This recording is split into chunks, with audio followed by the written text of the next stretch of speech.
चालबाज बहू। लुधियाना की रीटा की जिंदगी बड़े ही मजे से गुजर रही थी। आस पड़ोस से लेकर नाती रिश्तेदार सभी रीटा को बड़ा मानते थे।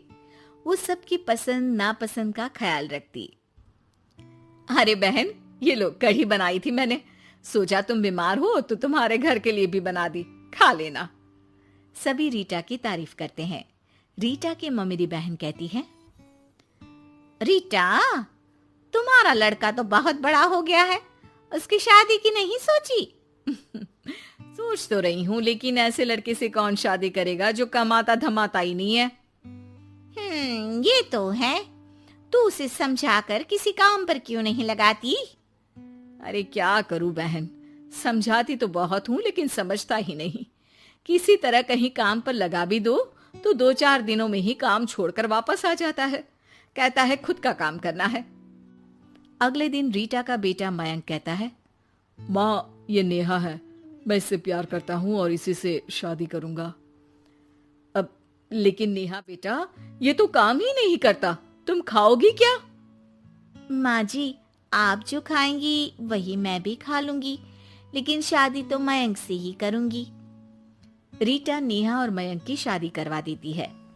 हे जी, देखिए तो, ये हमारा भाग्य है कि शहर की इतनी प्यारी पढ़ी लिखी लड़की हमारी बहू बनी। हाँ रीटा, सही बोल रही हो, वरना कौन बिना काम धाम के लड़के से शादी करता है। नेहा सारा दिन घर में रहती और सास को देख देख कर जलती कुड़ती रहती। अरे नेहा, तू तो बहुत लक्की है जो इतनी अच्छी सास मिली, माँ की तरह तेरा ख्याल रखती है। नेहा बिना मन के हंसकर निकल जाती है। आए दिन नेहा को उसकी सास की तारीफ सुनने को मिलती। मयंक, तुम्हारी मम्मी बहुत चालाक है, सबको सम्मोहित करके रखी हुई है। कोई मुझसे पूछे कितनी झूठी औरत है तुम्हारी माँ। अच्छा, कैसी, क्या झूठ बोल रही थी? अरे जिसे देखो वो कहता है तुम किस्मत वाली हो कि अच्छी सास मिली। क्या तुम लोग किस्मत वाले नहीं हो जो मैं मिली तुम लोगों को? अरे लेकिन यार, तुम्हें तो कोई जानता नहीं ना, तुम्हें तो लोगों को समझाना पड़ेगा कि तुम भी उतनी ही अच्छी हो जितनी की माँ है। उतनी? ना जी ना, मैं तो उनसे कहीं ज्यादा समझदार और गुणी हूँ। नेहा अपनी माँ को फोन कर सारी बात बताती है। अरे देख, तुझे सबके सामने अपनी सास को गलत साबित करना होगा। अगले दिन नेहा हाथ में टूथपेस्ट लगाकर घर के बाहर खड़ी होती है कि पड़ोसन उससे पूछती है, अरे नेहा बेटा, क्या हो गया? ताई, क्या बोलूं मैं? मेरी सास से मत कहना ताई जी, मेरी सास ने गुस्से से जला दिया। मैं नहीं मानती, रीटा तो बड़ी ही भली औरत है। मेरा पति कोई काम नहीं करता ना, सारा सारा दिन ताने देती रहती है, कहती है तुझे खाना तभी दूंगी जब घर का सारा काम करेगी। पड़ोसन को नेहा पर तरस आ जाता है। वो सब जगह नेहा की कही बात फैला देती है। एक पड़ोसन दूसरी से कहती है, रीटा तो बड़ी ही खराब औरत निकली। हाँ हाँ, देखो तो कैसे बहू पर जुल्म करती है। नेहा के घर रीटा की भाभी आती है। अरे मामी जी नमस्ते, कैसी हैं आप? मैं तो ठीक हूँ बेटा। कहाँ है रीटा, घर में नहीं है क्या? उसे तो मैंने कहा था कि मैं आ रही हूँ।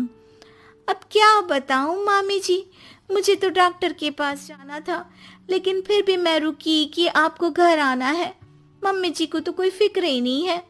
तभी तो देखिए ना कि पता था आप आने वाली है, फिर भी चली गई घूमने। अरे ये तो बुरी बात है। अच्छा नेहा, मैं जा रही हूँ, रीटा आए तो बोल देना कि भाभी नाराज होकर चली गई है। रीटा वापस आती है तो उसे भाभी नहीं मिलती। अरे नेहा, तूने रोका नहीं मामी को, बोला नहीं कि मंदिर गई हूँ मैं? अरे मम्मी जी, मैंने तो उन्हें बोला कि आप बस आ ही रही हैं, लेकिन वो नहीं मानी और चली गई। मामी भी सभी रिश्तेदारों में रीटा की बुराई फैला देती है। अब जो रीटा सबकी लाडली हुआ करती थी, वो सबकी आंख में खटकने लगी। रीटा को समझ नहीं आता था कि जो पड़ोसी उसे हमेशा प्यार से बुलाते थे, वो उसके सामने आते ही दरवाजा क्यों बंद कर देते हैं। जो रिश्तेदार उसे इतना प्यार करते थे, वो उसे अब फोन तक नहीं करते। एक दिन रीटा के पास उसकी भाभी का फोन आता है। तू तो बड़ी हो गई रीटा। अरे ना भाभी ना, तुम तो माँ जैसी हो मेरे लिए, मायका तुमसे ही तो है, लेकिन तुम भी पता नहीं क्यों नाराज हो मुझसे। रीटा को उसकी भाभी सारी बात बताती है। रीटा उसे समझाती है कि कैसे वो नेहा बहू को बताकर वहां से गई थी। दोनों के बीच गिला शिकवा खत्म हो जाता है। रीटा समझ जाती है कि नेहा ने ही उसकी बुराई पड़ोसियों से भी की होगी।